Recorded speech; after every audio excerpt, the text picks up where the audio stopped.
വയനാടിന്റെ ടൂറിസം മേഖലയോട് അവഗണന തുടർന്ന് സംസ്ഥാന സർക്കാർ ഓരോ വർഷവും ലക്ഷക്കണക്കിന് സഞ്ചാരികൾ വരുന്ന ജില്ലയിൽ ബജറ്റിൽ പ്രത്യേക പദ്ധതികൾ പ്രഖ്യാപിച്ചിട്ടില്ല.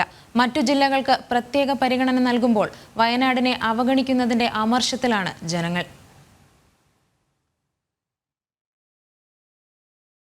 ടൂറിസം മേഖലയിലൂടെ കോടികളുടെ വരുമാനമാണ് വയനാട് ജില്ലയിൽ നിന്നും സർക്കാരിന് ലഭിക്കുന്നത്. എന്നാൽ ടൂറിസവുമായി ബന്ധപ്പെട്ട് ഈ ബഡ്ജറ്റിലും വയനാടിന് പ്രത്യേക പരിഗണന ലഭിച്ചില്ല. ടൂറിസത്തിന്റെ പുരോഗതിക്കായി കോഴിക്കോട്, കണ്ണൂർ, ഇടുക്കി, ആലപ്പുഴ തുടങ്ങിയ ജില്ലകൾക്ക് കോടികളുടെ ടൂറിസം പദ്ധതികളാണ് പ്രഖ്യാപിച്ചത്. അപ്പോഴും വയനാടിനോട് അവഗണന തുടരുന്നു. കൊല്ലം, തിരുവനന്തപുരം, കൊല്ലം, കോഴിക്കോട് അതുപോലുള്ള ജില്ലകൾക്കൊക്കെ കൂടുതൽ പ്രാധാന്യം കൊടുക്കുന്നു.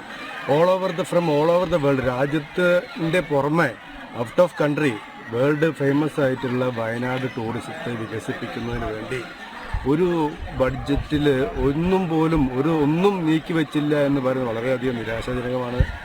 കേരളത്തെ പോലെയുള്ള ടൂറിസം മേഖലയ്ക്ക് വളരെ സാധ്യതയുള്ള ഒരു സ്ഥലമാണ് വയനാട്.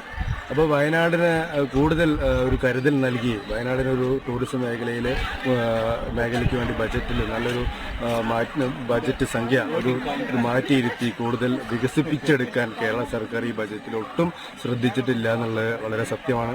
അതോടൊപ്പം കേരളത്തിലെ 20 ടൂറിസം കേന്ദ്രങ്ങളിൽ സഞ്ചാരികൾക്ക് ആധുനിക സൗകര്യങ്ങൾ ഒരുക്കുവാൻ 50 കോടി രൂപ വകയിരുത്തി. ഈ പദ്ധതിയിലും വയനാട് ഉൾപ്പെട്ടില്ല.